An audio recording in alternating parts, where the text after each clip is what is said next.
Hey, welcome back to Drum Roll. Today I have with me a long-established professional musician, raised by a musician father. He started doing jazz gigs as a teenager. He entered the New South Wales Conservatorium of Music in his mid-20s, and he's been a freelance musician ever since then. He's here to talk about an upcoming digital concert this weekend. I'd like to welcome Davey. Hi. Hey, nice to see you. Thank you so much for joining me today. Thank you for doing this for me. You have been part of the very famous Unity Hall Jazz Band for a long time. Before we talk about the band, though, let's talk about the hall, the Unity Hall, because that is a legendary venue in Sydney for jazz music. Can you tell us a little bit about the hall? Well, the Unity Hall, I think it was probably a hall before it was a pub. It was the birthplace of the Australian Labor Party, actually.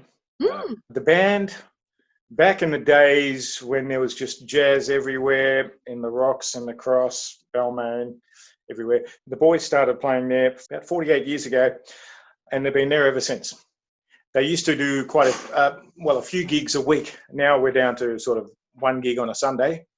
Mm-hmm. One Sunday a month is Dan Barnett's big band, but otherwise it's a Unity Hall band.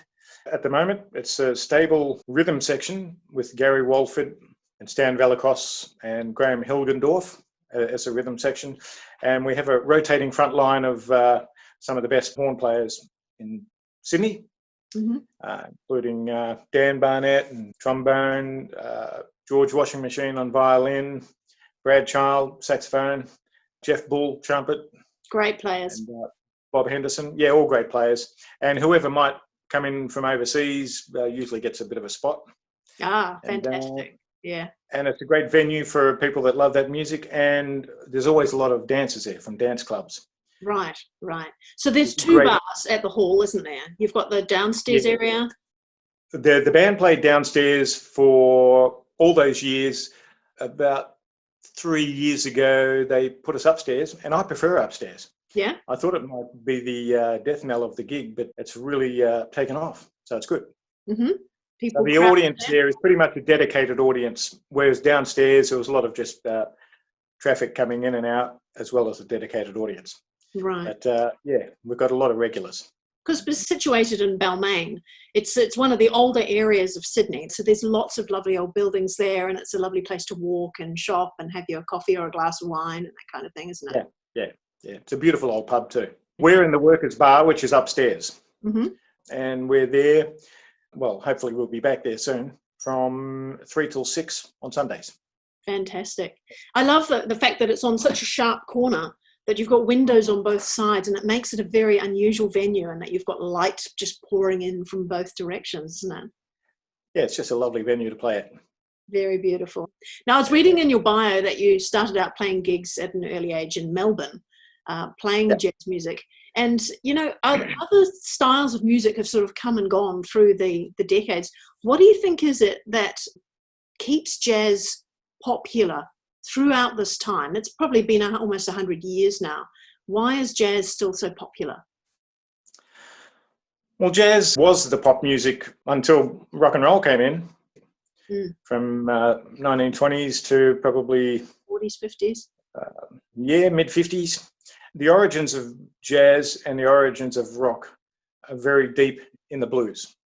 12-bar blues, Chuck Berry, Jerry Lee Lewis and all that. And in the early jazz days, it was a lot of ragtime stuff and just lovely melodies, Stephen Foster melodies and stuff like that. But there's a lot of blues in jazz, and people just love that. If it's a real good groove, you just tap your toes and want to dance. I know, it's high vibe, isn't it? It lifts your vibe and makes you feel good. Yeah.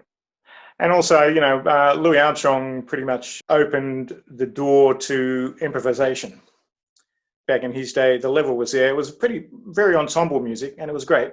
But Louis came along, and his brilliance in improvising just blew the lid off. So was that fairly new at that stage? Because I'm trying to picture what that was like, that you would have had the swing bands with the box in the front of each person that was their music stand and stuff. Is you talking about from beyond that? Is that when the improvisation started happening? Yeah, I think in New Orleans, they didn't read as such. No.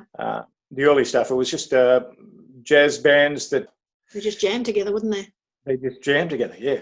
Good fun. So you've got a concert coming up this Sunday, and that is with how many people from the band this time around? 5. It's normally a quintet. It's the 3 rhythm section and 2 horns. Mm-hmm. So the horns this week, me on trumpet and trombone, and Chris O'Day on saxophone. Mm-hmm. Chris is a young guy who's ripping up the scene at the moment. He's a fantastic player. Awesome. That sounds great. So what can people expect when they tune in to listen to this concert? What sort of music can they expect? Well, we'll be playing our usual repertoire. We'll be doing some Louis Armstrong stuff, and we're doing a few vocals. I sing a few vocals. Chris might sing a vocal. We do traditional jazz. We do big band riff stuff. It's going to get people up and dancing? Well, hopefully. Yeah. I mean, we can do it in our lounge this time, can't we? Yeah, we're in a small room, but I think there's going to be a lot of people outside. So they'll be listening. Okay, so it's not going to be from Unity Hall, is it? You're going to be working with... No, we're going to be in the house of another drummer that occasionally does a gig, Matt Morrison. He's got a little studio set up. Excellent. Okay, that sounds great. So it's going to be this Sunday, the 30th of August, at 3 p.m. Sydney time. So I'm going to put below the video in the description area, I'll put in a few of the different time zones if you want to tune in, if you're from other places around the world. And it will be live streamed from Rumble Records, and there will also be a space where donations can be taken. Is that right? Yeah. This will be my first official engagement in 5 months. So really looking forward to it. Yes, I know. I bet you are. This COVID thing has been a real stick in the spokes, I think, for show business. Has been very annoying. So definitely, if you can help support these musicians by making a donation, I've already checked on the button. You'll find it's under the name of the bass player, Stanley Valakos, when you go in there. So don't expect it to say Unity Jazz Band or anything. But it's open-ended. You can put in whatever you want to put in there, $5, $50, $1,000, whatever you can donate to support these musicians who have been out of work for a while now with the COVID event holding things up. So it would be very, very helpful if you can keep these guys blowing and eating and paying their mortgages and rents. That would be very, very helpful.